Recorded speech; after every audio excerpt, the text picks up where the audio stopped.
pagi Pak Joyo. Perkenalkan, saya Sesri Antoni V. Chandra dengan NRPD 11230141 bersama dengan teman saya. Saya Catherine Trisya Afwan dengan NRPD 11230032. Saya Jenny Kerci dengan NRPD 11230418. Dan di sini saya Cecil bersama dengan Jenny akan melakukan wawancara terhadap Catherine terkait dengan bisnis keluarga yang dijalankan oleh keluarga Catherine.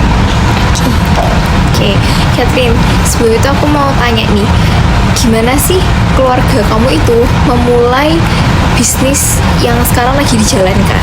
Oke, jadi dulu itu singkat cerita kakekku sama nenekku itu kayak ada bikin sebuah perusahaan yang namanya itu dealer, yang dimana mereka tuh menjual sepeda motor tapi kayak dari berbagai merek gitu. Nah terus sering berjalannya waktu, jadi dari kakek saya sendiri itu punya anak itu 5, dan ayah saya ini itu merupakan anak pertama laki-laki. Jadi meskipun dia anak ketiga, tapi anak pertama laki-laki di dalam keluarga itu. Dan kalau misalnya di dalam tradisi Cina sendiri kan biasanya memang diturunkan untuk laki-laki. Jadi kayak ayah saya tuh dari SMA udah diajak kakek saya buat belajar dan rintis gitu. Jadi udah belajar di sana. Terus semakin lama ayah saya tuh semakin mendalami bisnis ini. Terus setelah mendalami, terus ada namanya itu krisis moneter kan, yang dimana nantinya itu di perusahaan itu harus memilih, kalau misalnya mau jual Honda ya udah jual Honda aja, jadi nggak boleh campur kayak jual Honda, Yamaha gitu-gitu nggak boleh. Jadi bolehnya itu kalau pilih salah satu aja. Akhirnya ayah saya milih Honda ini, dan akhirnya setelah menikah sama mama saya itu ayah saya sama mama saya tuh merintis bareng-bareng jualan Honda ini. Jadi kayak dari jualan sepeda motor, terus jualan helm dan lain-lain gitu. Oh, kira-kira apa nih yang ngebuat papa kamu itu akhirnya memutuskan buat terjun nih ke dalam bisnis ini sendiri? Karena kan kayak bisa dibilang kan pasti ada kan ya kayak dasarnya gitu, kayak papa kamu mau nih buat ngelanjutin bisnis kayak warisan dari kakekmu gitu. Nah awalnya itu papa itu cuman mau bantu kakek aja. Cuman seiring berjalannya waktu juga melihat peluang dari bisnis ini. Terus ya juga kan papa kan sebagai seorang laki-laki juga pasti harus menghidupi keluarganya juga. Jadi ya karena kebutuhan keluarga juga, terus ya juga melihat potensi dari industri sepeda motor ini juga yang terus berkembang. Ya udah, di situ papa saya ngelihat lebih serius terkait dengan bisnis ini. Jadi juga pengen ngasih masa depan yang baik buat anak-anaknya juga, dan melihat kalau misalnya pasar sepeda motor ini juga menjanjikan gitu. Jadi kayak faktor utama yang mendorong papa saya mau ambil keputusan besar dalam dunia bisnis ini. Jadi yang dimana dia itu akhirnya mau terjun di bisnis ini gitu. Oh, berarti ini ya kayak dasarnya itu ada pengen mau punya ngasih masa depan gitu ya ke anaknya gitu, makanya ikut langsung terjun gitu kan ya ke bisnis ini. Terus kamu bisa ceritain nggak sejarah dari bisnis ini dimulai itu kayak gimana? Oh, jadi kita flashback dikit gitu ya. Oke, jadi ceritanya tuh dulu bisnis ini tuh dimulai dari kakek saya. Terus ya pada awalnya fokus bisnisnya itu cuman jual sepeda motor, kayak sepeda motor tapi kayak mereknya macam-macam. Ada Kawasaki, ada Yamaha, ada Honda dan lain-lain. Terus kayak jual beli motor bekas juga. Terus ada bahkan juga ada sepeda pancal juga. Namun dengan kemajuan waktu juga bisnis ini tuh ya itu kita harus pilih salah satu mereknya, gak boleh jadi satu gitu. Kalau misalnya memang mau Honda ya Honda, Yamaha. Terus kayak ya itu melihat ayah saya ini melihat kalau misal sektor Honda ini lebih menjanjikan dibandingkan merek lainnya juga. Jadi setelah menikah, ayah saya bersama-sama sama mama itu dibantu sama kakek juga buat mendirikan perusahaan ini. Yang dimana nanti akhirnya mama sama papa itu berjuang bareng buat membangun Honda sampai saat ini. Jadi kayak ya setelah menikah mereka memutuskan buat buka dealer sendiri, terus ya merintis gitu. Terus ya juga mereka pasti mulainya dengan modal yang cukup terbatas juga. Pernah diceritain sama papa juga, ya dulu kayak bener-bener usahanya waktu 2000 itu kan bener-bener awal ngerintis banget, jadi kayak agak susah gitu. Lama-lama jualannya mulai naik kayak gitu. Nah lanjut nih, kira-kira kamu tahu nggak alasan kakekmu itu mau terjun ke dunia bisnis ini?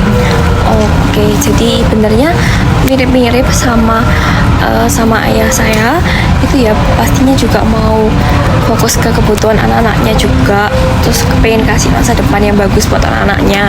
Dan selain itu kakek saya sendiri tuh udah punya dasar gitu, jadi kayak dulu suka memang belajar kayak buat benerin sepeda gitu-gitu, memang mendalami di sepeda motor, jadi kayak memang sukanya di situ juga. Jadi mencoba menjualnya dan merintisnya itu sesuai dengan hobi dan kesukaan dari kakek gitu. Oh, berarti udah passion Iya. gitu ya. Passionnya digunakan dengan baik gitu. Mantap. Oh, oke. Catherine, kan kamu udah lama nih kan? Maksudnya kayak keluargamu ini punya bisnis keluarga gitu kan?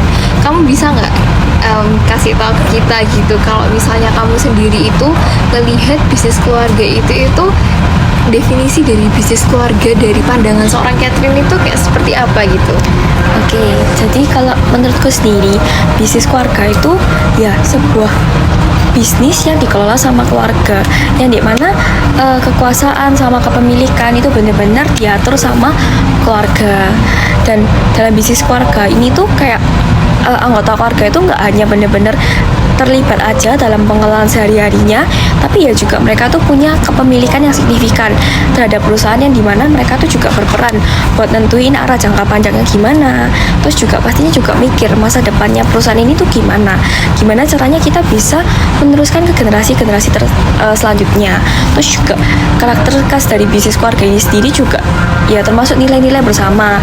Terus juga pasti mementingkan juga kebersamaan dari keluarga, yang dimana seharusnya di dalam bisnis keluarga ini tidak seharusnya terjadi konflik gitu.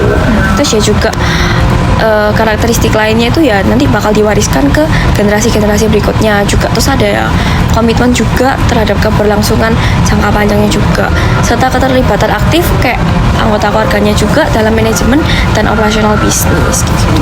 Oke, jadi kamu bisa nggak yang kasih tahu juga kalau misalnya kekuatan dari bisnis keluarga sendiri yang ada di keluarga kamu itu apa?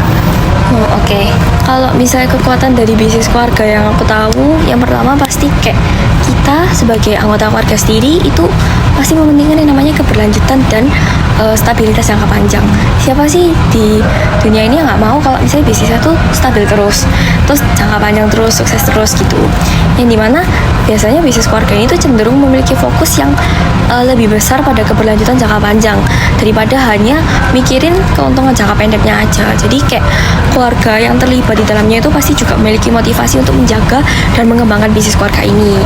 Terus ya menurutku yang kedua itu ada keharmonisan dan nilai bersama. Yang namanya bisnis keluarga itu pasti mementingkan yang namanya keharmonisan di dalam keluarga tersebut. Jadi juga punya budaya, terus ya ada nilai-nilai juga yang kuat yang diwariskan dari generasi ke generasi kayak gitu. Terus ya juga nilai-nilai ini juga membentuk gimana caranya kita mengelola bisnis keluarga ini. Terus yang ketiga itu menurutku adalah fleksibilitas dalam pengambilan keputusan. Nah seperti yang kita tahu kalau misalnya kita di perusahaan-perusahaan besar gitu, nah itu kan mereka kan ada pemegang sahamnya. Nah sedangkan kalau misal di dalam bisnis keluarga ini tuh biasanya ya udah, maksudnya kita sebagai anggota keluarganya gitu yang memegang kendali penuh kan. Jadi untuk mengambil keputusan, kalau misalnya butuh keputusan secara cepat itu gak harus kayak minta keputusan dari pemegang saham, tapi kita bisa meminta keputusan ini ke dalam anggota keluarga yang terlibat gitu. Jadi lebih fleksibel aja. Terus juga untuk yang terakhir sih menurutku tuh kayak dari komunikasi dan kepercayaan yang kuat gitu. Jadi kayak anggota keluarga itu biasanya memiliki tingkat kepercayaan yang tinggi antara satu sama lain, yang dimana dapat mempercepat buat pengambilan keputusan dan membangun hubungan yang kayak lebih solid juga antar keluarga kayak gitu. Jadi dari kekuatan ini menurutmu kelemahan dari keluargamu itu apa? Karena kan yang kita tahu setiap bisnis itu pasti punya kelemahan kan dan juga kekuatan. Nah, menurutmu kelemahan dari bisnis keluargamu ini apa? Oke, kalau misalnya kelemahannya itu yang pertama, kalau menurutku sendiri yang di dalam namanya kita berhubungan dengan manusia lainnya, itu pasti kan ada yang namanya konflik. Kita kan nggak mungkin kayak pasti damai-damai aja gitu. Nah, minusnya itu kalau misalnya ada konflik keluarga kan, karena kita kan hubungan keluarga tuh, jadi kalau misalnya ada masalah itu pasti kayak nggak enak gitu kan. Dan konfliknya juga kadang-kadang kalau misalnya konfliknya besar itu bahkan bisa ngancem hubungan keluarga gitu. Jadi mungkin bisa di sana. Terus kayak juga biasanya juga timbul kayak konflik pribadi gitu kan, biasanya kalau kecampur sama pekerjaan kan nggak enak gitu. Terus ada mungkin kesulitan dalam profesionalitas sih, kayak mungkin dianggap oh ya udah bisnis keluarga sendiri, jadinya kurang profesional, kurang maksimal. Terus kayak keputusannya itu mempertahankan posisinya itu kayak lebih susah gitu, jadi kayak kurang profesional kadang. Terus juga mungkin selanjutnya itu kayak agak susah gitu mau peralihan generasi, soalnya seperti yang kita ketahui sendiri, anak-anak sekarang itu nggak semuanya mau nerusin yang namanya bisnis keluarga. Pasti kan ada yang mau buka bisnis sendiri atau ada yang mau kerja di orang, karena menganggap kalau bisnis keluarga itu kayak ya udah sih, kayak nggak perlu diterusin kayak gitu-gitu.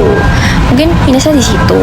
Terus juga yang keempat itu kayak menurutku lumayan ketergantungan juga ada figur keluarga utama yang dimana banyak bisnis gitu yang bergantung pada satu atau beberapa anggota aja. Jadi kalau misalnya satu atau anggota lainnya nggak ada, itu agak susah, mungkin kayak bingung mau gimana. Contohnya kalau misalnya di keluarga aku sendiri, kalau misalnya nggak ada papaku kayak pasti yang lain bingung, kayak kokoku bingung harus gimana kayak gitu. Terus juga yang terakhir sih menurutku, kadang kita juga pasti bakal sulit ngambil keputusan yang objektif, karena kan sebagai anggota keluarga itu pasti juga sering gitu memiliki hubungan emosional yang dimana kadang hubungan emosional ini tuh bercampur dengan bisnis. Jadi kan kalau yang kita tahu, kalau misalnya hubungan ini kecampur sama bisnis itu kan juga udah nggak baik kayak gitu. Jadi ya kadang ini tuh bisa ngarah ke keputusan yang nggak rasional, yang bisa jadi merugikan keberlanjutan bisnis di masa depan kayak gitu. Jadi itu ya, kayak tiap keluarga itu pasti punya keuntungan sama dari kelemahan dari tiap bisnis keluarganya itu sendiri ya. Tapi aku setuju loh, tapi kayak di bagian kekurangan itu pasti yang namanya konflik itu pasti kejadian kan ya. Apalagi kan di suatu bisnis ada banyak orang juga, pasti kayak konflik itu kan pasti terjadi gitu kan ya. Apalagi dari kayak saran yang berbeda-beda itu kan pasti nanti mungkin pendapat kita terus sama pendapat yang lain kan beda kan. Jadi bisa jadi ada konflik. Iya, cuman dari konflik itu tadi, dari sebuah kelemahan itu tadi bisa menjadi sebuah kekuatan juga gitu kan ya, buat masa depan dari bisnisnya kita gitu kan. Oke Catherine, aku penasaran nih, peran dari papa mamamu sendiri. Kan tadi kamu ceritakan di awal kalau misalnya papamu ini bareng sama mamamu mengelola bisnis ini kan yang diwariskan sama kakekmu. Kira-kira peran dari papa mamamu itu apa sih, Kat?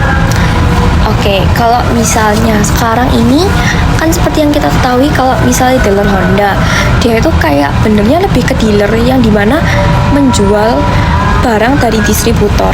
Jadi kita langsung dari distributor ke kita, terus kita yang jualin ke konsumennya gitu. Nah, jadi kalau misalnya papa sama mamaku sendiri itu, kalau papaku sendiri itu sebagai pemimpin lah intinya, terus kayak sebagai direktur utama yang dimana rata-rata keputusan diputuskan sama papaku. Nah, kalau misalnya di mamaku sendiri itu, mamaku lebih kayak ke jadi sebagai kepala cabang yang bener-bener kayak ngatur beberapa hal di dalam perusahaan itu. Jadi kayak bisa dibilang sebagai PIC-nya gitu. Dan kalau misalnya kokoku sekarang itu lagi terjun di dunia bisnis ini juga, sekarang lagi bantu-bantu mama sama papa sih. Jadi masih belum ada posisi yang benar-benar gitu, jadi masih sama karyawan lainnya. Dan kalau papa mamaku sendiri itu kayak kerjasamanya itu ya merencanakan buat ngawasin kayak kelancaran operasionalnya, terus juga menjaga hubungan dengan pelanggannya juga. Terus ya juga mereka itu punya peran yang saling melengkapi, jadi kayak papa sebagai pemimpin utama, mama sebagai kepala cabang, jadi kayak sama-sama saling melengkapi, yang dimana memungkinkan bisnis keluarga ini tuh tetap berjalan terus dengan baik dan berkelanjutan kayak gitu. Berarti dari ceritamu itu kan bisnismu itu udah memiliki beberapa cabang nih. Nah, pasti jangkauannya itu lebih luas. Nah, bisa nggak kamu ceritain siapa aja yang terlibat dalam proses ini? Misal anggota keluarga ataupun non anggota keluarga gitu. Oke, jadi sebenarnya selain papa sama mama, kalau misalnya dibilang keluarga lain itu masih belum ada sih. Kayak karena dari papa mama sendiri kan punya dealer sendiri, dan kalau misalnya kayak nenek gitu itu punya dealer sendiri juga, cuman dikelola sendiri sih memang.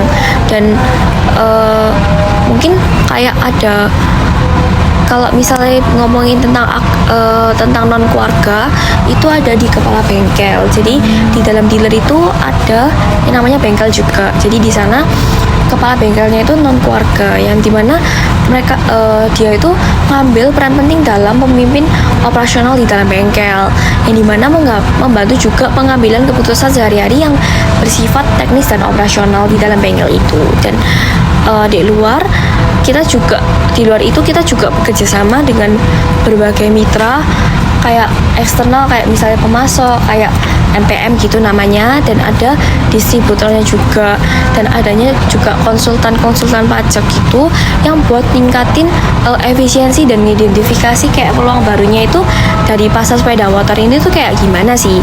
Dan sebagai contoh juga dalam hal perencanaan, kita juga sering kolaborasi dengan Honda atau MPM gitu sebagai produsen buat ngikutin tren terbarunya dan dalam industri sepeda motor kayak gitu. Oh, oke. Berarti kalau misalnya kayak gitu nih, perusahaanmu ini kayak dikelola sama mama papamu, terus juga ada kakakmu juga, kokomu itu, dan juga ada pihak dari eksternalnya tadi kan, yang kepala bengkel itu tadi kan ya. Jadi kalau misalnya menurutmu kayak gimana perusahaan yang dikelola sama papa mamamu, sama anggota keluargamu yang lain mungkin, atau sama yang dari non keluarga gitu? Oke, jadi perusahaan ini kan udah dikelola sama papa gitu, dan papa udah ngerintis sejak nikah sama mama, dan papa mulai mengembangkan bisnis ini lebih lanjut dari menikah sampai sekarang. Jadi sampai saat ini bisnisnya itu masih dikelola sama papa sebagai pemimpin utama, dan mama yang terlibat dalam operasional sehari-hari dan sebagai kepala cabang. Terus juga kakak atau koko pertama itu mulai terlibat di dalam beberapa bagian manajemen aja, tapi kayak masih belum terlalu terjun gitu. Dan selain itu juga kita juga melibatkan anggota non keluarga di beberapa posisi manajerial. Jadi kayak dalam bengkel ada dealer, dan biasanya itu jadi ada yang jadi sales, terus ada jadi administrasi, dan sepertinya di bagian pemasaran dan lain-lain gitu. Oh, jadi kayak sejauh ini itu menurutmu juga yang berjalan dengan oke apa enggak nih bengkel perusahaan keluargamu ini sendiri? Menurutku sudah berjalan cukup oke sih gitu. Nah, jadi setahu kamu nih, berapa banyak anggota keluarga langsung yang ada di tim manajemen Puncak? Setahu aku itu sekarang ada 3, jadi ada papa, mama, sama koko gitu. Kalau misalnya dari non keluarga sendiri itu ada berapa Di tim manajemen puncaknya? Iya ya. Oh, kalau untuk saat sekarang ini tuh nggak ada, jadi bener-bener dipegang penuh kendalinya sama mama papa. Kalau misalkan anggota keluarga lain nih, selain papa, mama, sama kokomu, ada nggak yang menjadi anggota di tim manajemen Puncak? Berarti kayak di luar papa mama, Iya. kayak keluarga, bukan keluarga kandung gitu ya? Iya, Anggota gitu. keluarga lain lah. Saat ini sih masih belum ada ya, jadi bener-bener mama sama papa pegang kendali penuh gitu. Kalau misalnya kepemilikan saham nih. Sekarang tuh perusahaan papa mamamu ini tuh kepemilikan sahamnya tuh udah dipegang sama siapa aja sih, Catherine? Jadi untuk kepemilikan saham ini juga gak ada dari orang lain, jadi bener-bener dipegang penuh sama mama papa juga gitu. Oke. Jadi untuk bisnismu sekarang ini itu udah masuk ke generasi keberapa nih? Nah ini masih generasi pertama sih kebetulan, jadi kayak masih dikelola sama generasi pendirinya yaitu papa sendiri. Oke. Oh, jadi kokomu cuman bantu-bantu dulu ya? Masih bantu-bantu, belum sepenuhnya dikasih koko. Oke. Oh begitu. Kalau misalnya sumber daya utama dari bisnis keluargamu sendiri ini apa? Sebenarnya sumber daya utamanya itu adalah tenaga kerja yang terampil, terus kayak ada yang berdedikasi juga dan berpengalaman dalam industri sepeda motor. Dan kita juga punya hubungan jangka panjang gitu loh dengan beberapa pelanggannya, terus pemasok, dan yang dimana mereka tuh sangat mendukung keberlangsungan dan pertumbuhan dari bisnis kita juga. Dan selain itu modal yang kita miliki ini tuh memungkinkan kita buat terus berinvestasi dalam pengembangan bisnis, seperti kayak mungkin berencana juga membuka cabang baru dan juga memperbarui teknologi. Jadi kayak infrastruktur yang kami punya juga itu buat dukung kelancaran operasionalnya, yang seperti jaringan distribusi sepeda motor yang lebih luas lagi serta fasilitas yang lebih terpercaya lagi Gitu. Jadi dalam bisnis itu kan pasti punya strategi ya. Nah, dalam bisnis keluargamu ini menerapkan strategi apa sih untuk tetap bertahan sampai sekarang? Oke, jadi strategi yang ditawarin sama mama papa itu di dalam bisnis ini tuh ada lokalitas dari produknya sendiri. Jadi sebelum barangnya dikirim ke konsumen, biasanya mama papa itu ngecek dulu, disuruh ngecek apakah barangnya itu sudah aman, udah 100% terjamin. Jadi kalau misalnya memang ada kecacatan itu langsung bisa dikembalikan, diretur dan diganti yang baru. Terus juga papa mama juga ngasih pelayanan yang maksimal juga buat pelanggan, juga fokus kayak kepuasannya pelanggan tuh gimana, dan mastiin mereka itu mendapatkan produk dan layanan terbaiknya. Dan kita juga selama ini terus berinovasi gitu loh, untuk dan memanfaatkan teknologi ini sebagai alat bantu kita lah istilahnya buat di manajemennya, jadi supaya nggak bingung juga. Terus juga kita juga di sisi lain juga kita aktif gitu dalam memperkenalkan program-program promo. Terus kita juga sering ngadain lomba-lomba, jadi kayak sering ngadain lomba tiap Sabtu gitu.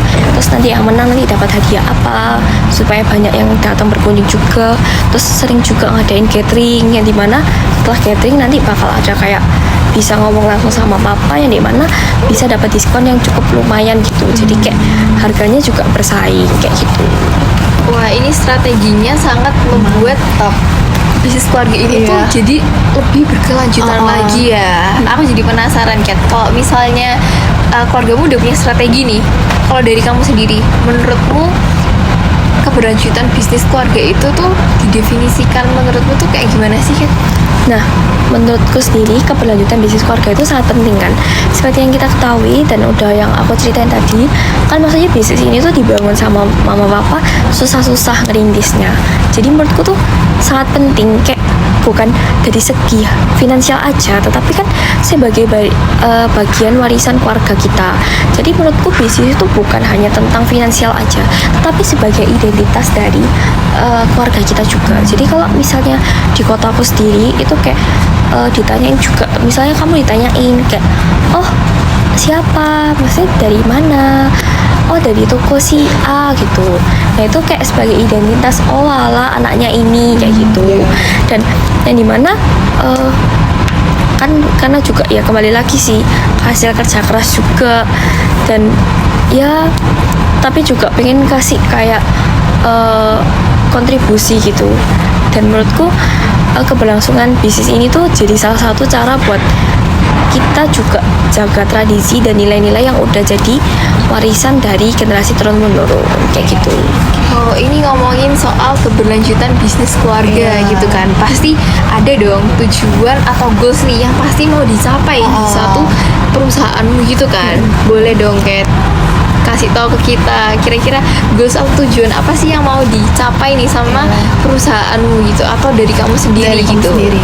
Oke, kalau misalnya tujuanku itu aku pengen mengembangkan bisnis ini tuh jadi lebih besar dan lebih dikenal sama banyak orang juga, baik di pasar lokal maupun buat lebih luas juga. Dan aku juga pengen mempertahankan kualitas produknya dan lain-lain yang udah menjadi ciri khas dari perusahaan papa mama, dan serta memperkenalkan kayak produk-produk baru nih yang relevan dengan kebutuhan pasar saat ini.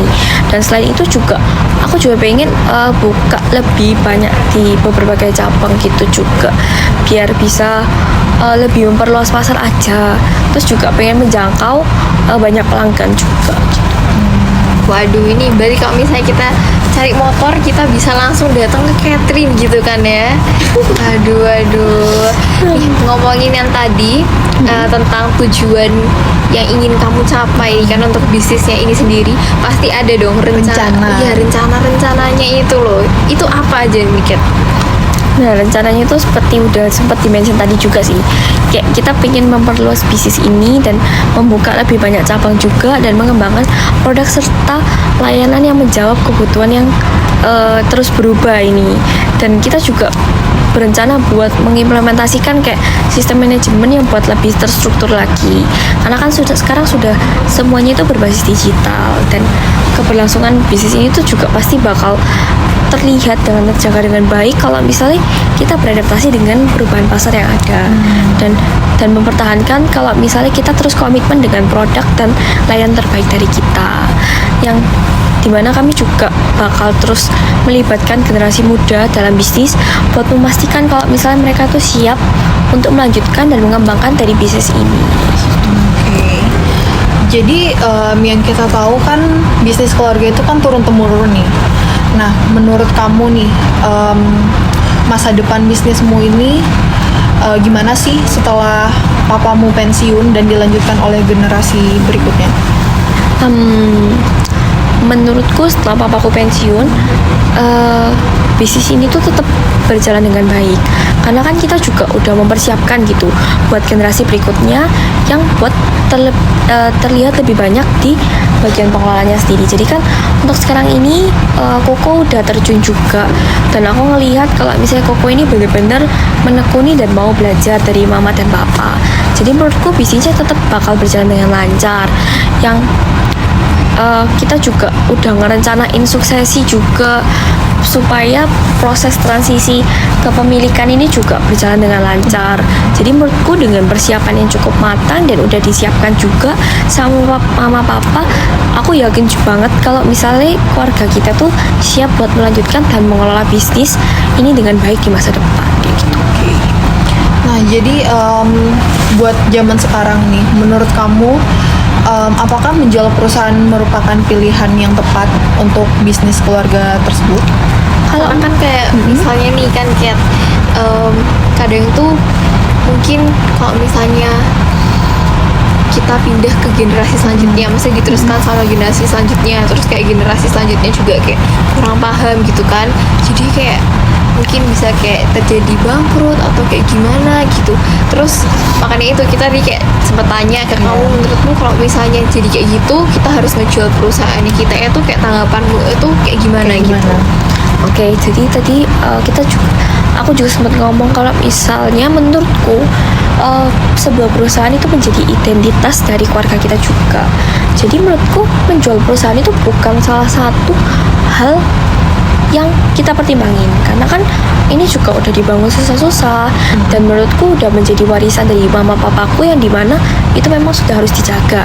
Dan juga karena itu kan juga identitas dari keluarga kita. Tapi kalau misalnya ada kesempatan yang bisa membantu memperkuat dan mengembangkan bisnis, misalnya mungkin melalui kemitraan yang lebih strategis lagi, atau investasi atau ekspansi yang lebih besar, kita juga bakal terbuka gitu kayak untuk mempertimbangkan hal tersebut, asalkan itu sesuai dengan visi dan misi yang kita pegang. Jadi kayak kalau misalnya untuk menjual secara penuh atau kayak memberikannya kepada orang lain gitu masih belum mempertimbangkan gitu sih. Karena kan buat kita sendiri pasti kayak belum memikirkan gimana cara buat menjual bisnis keluarga kita sendiri kan. Iya. Pasti kayak nggak bakal terpikir. Iya, karena kan digunakan. itu juga kayak warisan dan kita juga harus kayak melanjutkan bisnis dari keluarga kita gitu kan Iya. ya.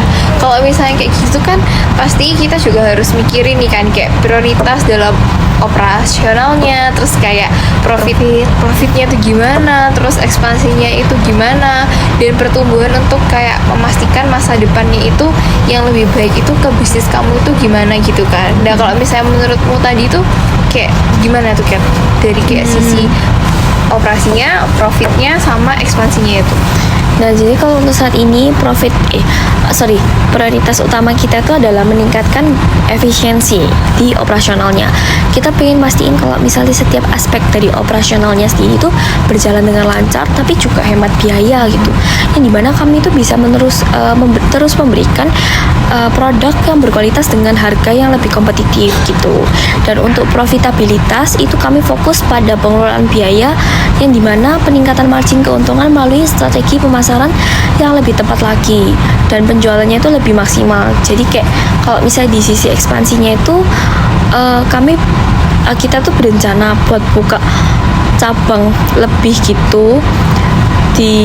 Mungkin kita juga melihat dari potensi pasar yang cukup tinggi, dan kita juga pengen meningkatkan kehadiran kayak dari platform-platform gitu. Jadi kayak dari e-commerce, terus kita juga dalam hal pertumbuhan kita tuh juga pengen ningkatin layanan pelanggan, yang dimana dan teknologi barunya itu juga buat pastiin kita tetap kompetitif dibandingkan kompetitor lainnya kayak gitu. Jadi menurut kamu nih, bagaimana keluargamu itu membantu dalam pengembangan perusahaan sampai sekarang ini? Mungkin kamu bisa ceritain secara umum gitu. Oke. Menurutku keluarga itu punya peran yang sangat penting dalam pengembangan perusahaan ini. Jadi kayak baik dari keluarga inti maupun keluarga besar. Jadi secara umum kayak keluarga itu memberikan dukungan yang kuat melalui keterlibatan langsung dalam pengelolaan. Jadi kalau menurutku lebih kayak keluarga besar itu lebih kayak mendukung kita secara moral sih, kayak kasih nasihat gitu-gitu. Dan kalau misalnya dari keluarga inti sendiri, yaitu kayak untuk dari papa sendiri kan pastinya berperan besar banget, karena kan papa sendiri kan sebagai pemimpin utama di dalam perusahaan ini dan juga sudah mengembangkan dari dulu. Kalau misalnya dari mama itu, biasanya mama itu lebih dari aspek operasionalnya juga sih. Jadi kayak lebih dari karyawannya, terus kayak pengaturan operasionalnya mau bagaimana. Dan kalau misalnya dari kakak sendiri, itu lebih sekarang masih berperannya itu di bagian pemasarannya. Jadi biasanya Koko itu bantu jualin gitu lewat dari Instagram kayak gitu-gitu. Jadi kalau misalnya dari keluarga besar sendiri, biasanya sih mereka tidak terlibat langsung gitu, tapi kayak mereka kasih dukungan secara emosional kayak gitu-gitu. Nah kalau misalnya secara dari segi dukungan gitu, atau kayak permusuhan dari keluarga, seperti yang kita tahu kan secara keseluruhan kayak keluarga itu kasih dukungan yang penuh terhadap yang namanya pengembangan bisnis. Sebenarnya tuh nggak ada permusuhan yang menghambat bisnis kita sih. Sebaliknya juga kita tuh punya kesepakatan yang kuat yang dalam mempertahankan keberlangsungan dalam pengembangan bisnis ini. Cuman kan tapi yang seperti kita ketahui, yaitu balik lagi kalau misalnya di dalam hubungan pasti nggak mungkin ada ayem aja, pasti ada yang namanya konflik, apalagi yang dijual itu di dalam sektor yang sama. Jadi kan kadang konflik internal itu ya muncul, cuman kan tetap diselesaikan dengan baik juga. Jadi selama ini sih tantangannya sih nggak sih begitu berat banget. Jadi kayak secara keseluruhan peran keluarga inti dan keluarga besar ini tuh pastinya juga pasti sangat mendukung dari pertumbuhan bisnis kita juga. Jadi tanpa adanya dukungan moral dari keluarga, kita ya juga nggak mungkin bisnis ini tuh bisa berkembang seperti sekarang. Maka dari itu kita tuh selalu bekerja sama gitu dengan semangat kekeluargaan untuk menjaga keberlangsungan dari bisnis ini kayak gitu. Oke, karena kan tadi kita udah mau bahas bahwa kayak keluarga itu sangat penting kan buat pengembangan dari bisnis itu sendiri gitu kan. Selain keluarga nih, aku pasti kan kayak masyarakat sekitar, masyarakat itu juga punya peran penting kan di dalam pengembangan dari bisnis keluargamu gitu kan. Menurutmu tuh seberapa penting sih masyarakat itu terhadap pengembangan bisnis dari keluargamu sendiri? Jadi lebih kayak ke masyarakat atau komunitas-komunitas gitu ya. Betul. Oke, jadi kalau misalnya menurutku sangat penting gitu dalam perkembangan bisnis ini. Kan kalau misalnya nggak ada masyarakat, nggak ada komunitas itu apa ya, ibaratnya kayak nggak ada yang beli gitu kan. Jadi kan pasti sangat penting gitu. Terus ya menurutku kita kan nggak beroperasi buat menjaga untuk menghasilkan keuntungan aja, tapi kan juga pengen ngasih manfaat gitu nih kepada masyarakat di mana tempat kami berbisnis. Nah, hubungan yang baik dengan komunitas itu memungkinkan kita buat tumbuh bersama, mendukung satu sama lain dan berkontribusi. Nah, kalau menurutku sendiri ya, secara umum nih komunitas itu kayak membantu pengembangan itu ya dengan cara mereka tuh menjadi pelanggan utama kita, terus kesetiaan mereka pada produk-produknya. Jadi kayak biasanya aku dengar dari papa sendiri, biasanya dari komunitas-komunitas itu sering gitu, biasanya beli sepeda motor dan belinya tuh nggak 1-2 tapi kayak cukup banyak juga. Jadi kan bener-bener sangat membantu perkembangan bisnis ini juga.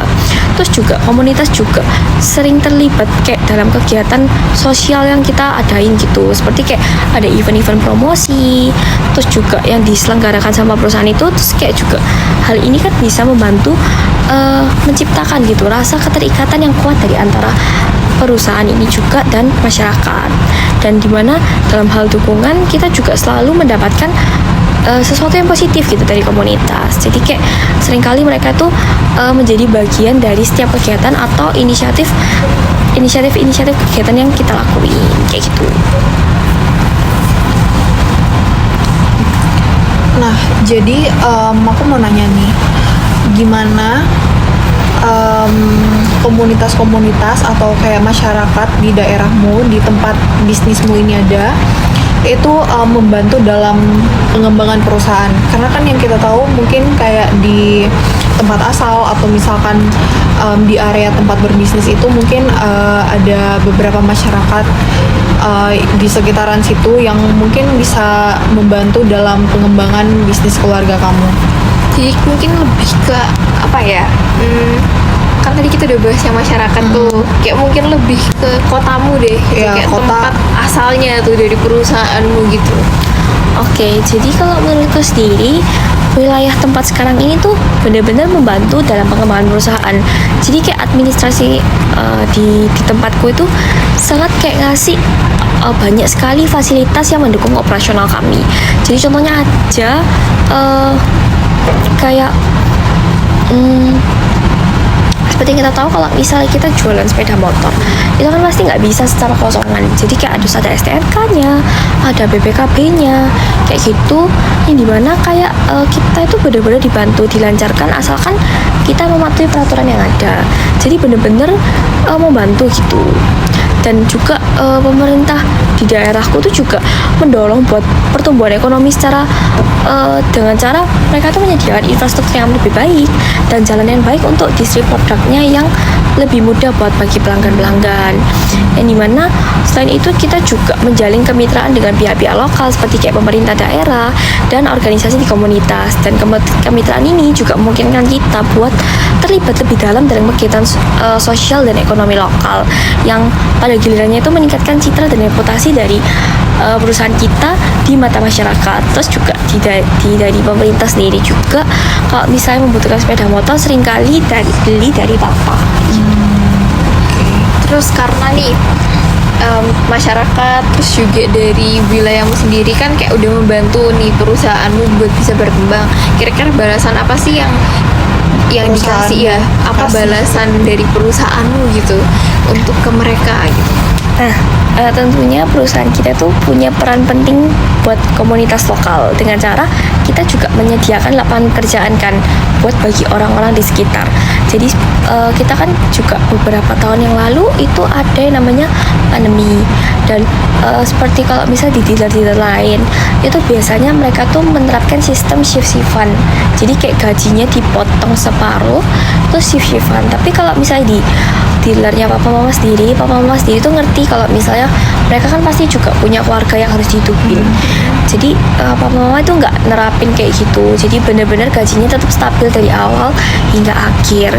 Terus juga ya kita juga berperan penting dalam meningkatkan ekonomi lokal gitu dengan cara aktivitas perdagangan dan distribusi. Dan kita juga memberikan kontribusi untuk perkembangan daerah juga, baik dari segi infrastrukturnya dan fasilitas lainnya. Jadi ya, terus kita juga ada program-program gitu seperti bantuan sosial, kegiatan lingkungan. Ya kita juga berusaha sih buat ngasih beberapa dampak positif yang jauh lebih baik lagi buat masyarakatnya. Kita juga turut serta untuk membantu kegiatan lokal dan selalu berpartisipasi lah intinya gitu. Oh, ternyata dampak yang diberikan juga, balasan yang diberikan juga itu kayak lebih dari hal itu gitu kan ya. Wah, keren sih. Keren sih. Nah, jadi pasti kita tahu kan kalau misalkan perusahaan keluarga itu bentar. Yang mana nih? Yang ini ya? Gak apa-apa. Oke, stop. Coba. Nah, jadi seperti yang kita tahu nih, dalam perusahaan keluarga itu kan pasti banyak nih kayak ancaman-ancaman dari eksternal. Nah, untuk perusahaanmu sendiri nih, apa strategi yang memungkinkan untuk merespon tantangan eksternal itu seperti ancaman dan juga peluang? Kalau menurut aku sendiri strategi utamanya ya kita dengan cara kita harus merespons, karena kan seperti yang kita tahu tantangan itu bukan suatu hal yang bisa kita hindari, tapi kita harus beradaptasi dengan tantangan yang ada. Ya kita harus terus berinovasi dengan beradaptasi dengan perubahan pasar yang terus berubah, dan kita juga jaga hubungan baik sih dengan pelanggan, pemasok, dan selalu berusaha buat mengikuti perkembangan zaman yang ada dan teknologi dan tren industri. Jadi misalnya kami kayak mulai memanfaatkan sistem manajemen yang berbasis digital, terus juga yang bisa mempermudah operasional kita dan menjangkau pelanggan itu yang lebih dari platform online-nya. Dan kita juga fokus sih kepada kualitas produknya dan pelayanan, dan yang hal ini kan menjadi nilai utama gitu yang bisa menarik dan mempertahankan pelanggan di tengah persaingan yang semakin lama ini semakin ketat kayak gitu. Selain dari yang tantangan, peluang tadi itu kan ya, menurutmu praktik manajemen apa sih yang bisa memungkinkan kalau misalnya bisnis ini tuh bisa bertahan gitu? Menurutku sendiri praktik manajemen yang kita terapin itu adalah dari segi pengelolaan yang secara efisien dan pengambilan keputusan yang berbasis data. Jadi kayak kita selalu memantau kayak pekerjaannya dan mengidentifikasi beberapa area yang perlu diperbaiki. Jadi kita tidak mau mengulang kesalahan yang sama. Jadi kita terus memperbaiki diri kita dan kita selalu mencari tahu apa mana area yang perlu diperbaiki. Jadi juga dengan adanya manajemen yang lebih transparan, kolaboratif, dan itu juga bisa membantu kita sih buat kelangsungan bisnis. Jadi kayak setiap anggota tim merasa dilibatkan dalam beberapa pengambilan keputusan. Gitu. Nah, tadi kan kita udah bahas praktik manajemen nih. Nah, sekarang kita bahas dalam praktik kewirausahaan. Nah, menurutmu apa sih praktik kewirausahaan yang memungkinkan bisnis ini tetap bertahan dan terus berlanjut?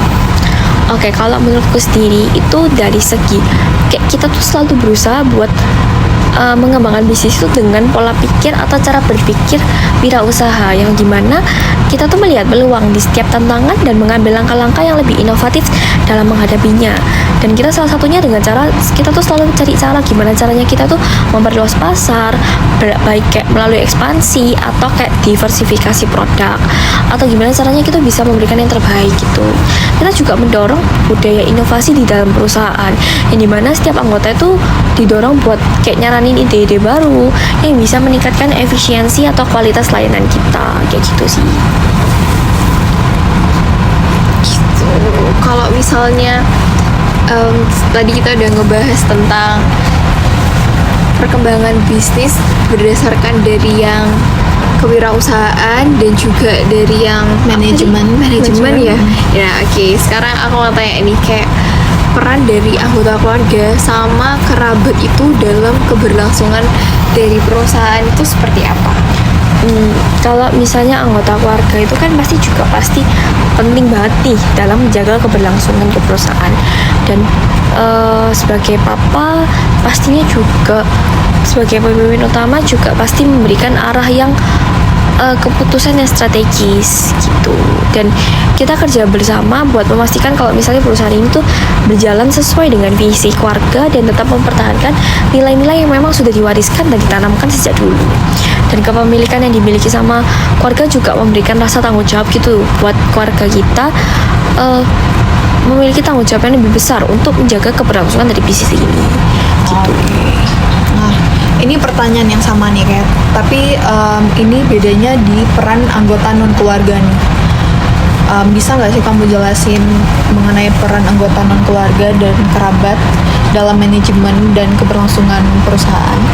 Nah, jadi anggota non keluarga di dalam sini tuh pasti juga memiliki peran yang penting gitu dalam kelangsungan ke perusahaan. Jadi kayak mereka tuh membantu kayak dari mengelola bagian tertentu, misalnya kayak memberikan keahlian khusus, terus mungkin dari segi keuangannya, terus dari pemasarannya, operasionalnya juga kita juga sangat kita tuh sangat mengandalkan gitu keahlian dari mereka dan mengelola menjalankan aktivitas bisnis yang nggak selalu bisa dijalankan sama anggota keluarga. Jadi kita kan juga butuh anggapannya kayak outsourcing gitu.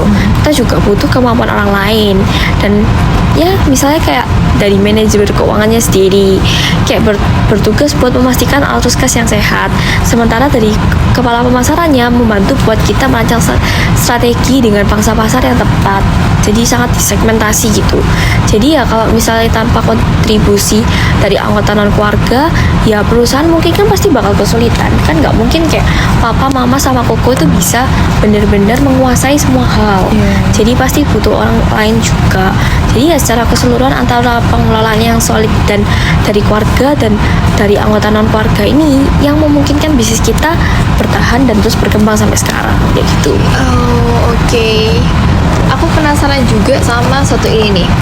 Kalau misalnya dari eksternal sendiri juga pasti ada kekuatan kan yang bakalan mempengaruhi dari perusahaan ini. Aku mau tanya ke kamu dari sisi eksternalnya ini di bagian yang kayak tentang isu politik atau kebijakan dari pemerintah, teknologi atau kayak dari masyarakatnya sendiri itu gimana? Kalau misalnya ini ya, jadi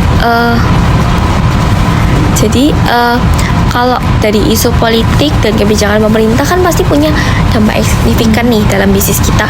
Misalnya dari kayak regulasi terkait pajak, terus kebijakan perdagangan yang dapat mempengaruhi biaya operasional juga, dan gimana cara kami menjalankan bisnis. Selain itu kebijakan pemerintah itu kayak bisa mengenai lingkungan dengan keselamatan produk juga mempengaruhi gimana cara kami beroperasi juga, terutama dari hal standar kualitas, terus prosedur produksi. Misalnya kalau misalnya di bengkel sendiri kan pasti banyak limbahnya toh. Dengan adanya regulasi kebijakan pemerintah juga pasti berpengaruh gitu. Gimana cara kita menggunakannya supaya tidak menjadikan limbah yang merugikan masyarakat kayak gitu. Ya jadi kayak perubahan dalam pemerintah itu biasanya kayak baik bersifat kayak mau lokal, nasional, pastinya juga pasti dapat mempengaruhi strategi harga dan pemasaran dari produk kita. Nah kalau bahas tentang teknologi nih, nah perkembangan teknologi ya pasti menjadi salah satu kekuatan eksternal yang bisa mempengaruhi kita di dalam industri ini. Jadi misalnya teknologi baru nih dalam bentuk apapun ya, misalnya dari perangkat keras, kayak sistem manajemen, ya juga bisa meningkatkan. Jadi kan dengan adanya itu tuh bisa meningkatkan efisiensi gitu dan memberikan layanan yang baik buat pelanggan. Jadi kayak teknologi ini juga memungkinkan kita buat menjangkau kayak lebih banyak pelanggan melalui platform online, media sosial. Tapi perubahan dari teknologi ini juga bisa membawa tantangan buat kita, seperti kayak kebutuhan buat terus memperbarui sistemnya, terus proses bisnisnya tetap kompetitif tuh gimana caranya, terus kita kan bener-bener bisa mengakses seluruh data gitu. Jadinya kayak data kita juga bisa kalau maksudnya bisa dilihat sama perusahaan lain, kita juga bisa melihat data dari perusahaan lain juga. Jadi bener-bener kita harus pintar-pintar gitu mengelola teknologi ini. Dan kalau menurutku dari segi masyarakatnya, kan pastinya kebutuhan sama preferensi masyarakat tuh kan menjadi faktor eksternal yang bisa mempengaruhi bisnis kami. Jadi kayak perubahan misalnya dari tren gaya hidupnya mereka, misalnya mereka meningkatnya kesadaran akan keberlanjutan lingkungan dapat mempengaruhi permintaan produk pada sepeda motor. Atau sekarang yang lagi viral-viralnya ya kayak mereka pada suka pakai sepeda motor listrik. Soalnya kan lebih murah juga gitu. Jadi itu juga bisa mempengaruhi bisnis juga sih. Jadi kan kalau misalnya di Honda sendiri kan kita lebih kayak ke spesialis di sepeda motor yang masih bensin gitu. Benernya yang listrik itu udah ada, tapi mungkin kalau misalnya dibandingin sama yang lain tuh masih kalah gitu ya. Dan harganya juga cukup mahal. Jadi orang-orang mungkin masih lebih milih buat beli yang lain kayak gitu. Gitu sih. Nah, tadi kita udah bahas nih mengenai kekuatan dari eksternal. Nah, gimana sih perusahaanmu itu untuk merespon kekuatan-kekuatan tersebut, mulai dari isu politik dan kebijakan pemerintah, teknologi, dan juga masyarakat? Nah, jadi gimana sih caranya kita benar-benar mengatur gitu ya? Nah, ini tuh ya kita selalu memonitor sih perkembangan kebijakan pemerintah yang dapat mempengaruhi bisnis kita tuh apa saja. Terus ya udah kita mulai beradaptasi nih pelan-pelan. Terus ya kita juga memastikan kalau misalnya semua proses bisnis kami itu ya benar-benar mematuhi peraturan yang ada. Jangan sampai kalau misalnya kita sudah baik nih di mata pemerintah, terus kita bikin kesalahan, nah pasti kan nama kita juga cukup tercoreng gitu. Jadi bisa jadi pemerintah udah nggak percaya lagi sama kita. Jadi kayak yang pertama kita harus bangun kepercayaannya terlebih dahulu.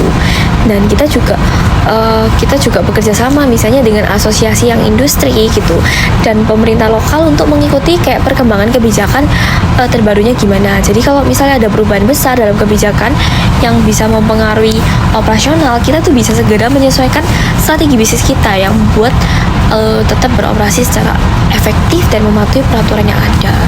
Kalau misalnya dari segi teknologi sendiri, kayak kita tuh sangat sadar banget gitu kalau misalnya teknologi ini tuh penting banget di dalam bisnis kita, sehingga kita juga selalu berusaha buat mengadopsi teknologi terbaru yang dapat meningkatkan efisiensi operasional sendiri.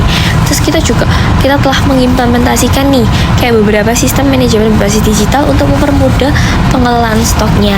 Kita juga fokus kayak pada pengembangan saluran penjualan online, jadi kayak supaya menjangkau lebih banyak pelanggan gitu. Terus ya buat tetap kompetitif juga kita berinvestasi kayak pada pelatihan bagi staff dan untuk menguasai teknologi baru gitu-gitu biar bisa tetap kompetitif sih. Terus untuk masyarakatnya sendiri ya kita kayak untuk respon perubahan atau preferensi masyarakat ya kita secara aktif gitu menerima atau mendengarkan umpan balik dari pelanggan dan beradaptasi dengan kebutuhan mereka. Misalnya semakin banyak masyarakat yang peduli dengan isu lingkungan, kita juga mulai banyakin kayak ngasih tahu gitu ke distributor kalau misalnya masyarakat tuh sukanya sepeda listrik nih misalnya, jadi kayak kita bantu mengajuin gitu. Dan kita juga membantu meningkatkan layanan pura jual dan memastikan kalau misalnya kepuasan pelanggan dan kita tuh memastikan juga hubungan jangka panjangnya itu gimana. Selain itu kita juga terlibat dalam kegiatan sosial yang menunjukkan kalau kalau misalnya kita tuh peduli gitu terhadap kesejahteraan masyarakat dan keberlanjutannya. Jadi secara keseluruhan ya kita ngerespon kekuatan eksternal ini tuh ya dengan cara apa sih? Dengan cara beradaptasi, berinovasi dan berupaya buat tetap relevan dengan kebutuhan pasar yang ada. Terus kita juga ya tetap beradaptasi sih buat perubahan yang terjadi di sekitar kami. Dan kita juga percaya kalau misalnya fleksibilitas dan kemampuan dari beradaptasi itu kunci bertahan untuk menghadapi tantangan eksternal ini dan tantangan yang ada. Karena kan ya tantangan gak bisa dihindari gitu, kita harus beradaptasi ya gitu. Wah, ternyata banyak banget ya hal-hal yang bisa kita pelajarin dari bisnis keluarganya Catherine sendiri. Dari lewat banyak pertanyaan-pertanyaan kita tanyain tadi gitu kan ke Catherine, mulai dari yang pertama itu sejarahnya gimana, sampai ke yang tadi kekuatan eksternal itu membawa dampak seperti apa gitu kan ya untuk perusahaannya Catherine sendiri gitu kan ya. Oke, udah cukup mungkin ya kita udah wawancarain Catherine udah sebanyak ini gitu ya. Oke, terima kasih banyak ya Catherine. Terima kasih. Baik, terima kasih banyak Pak Joyo.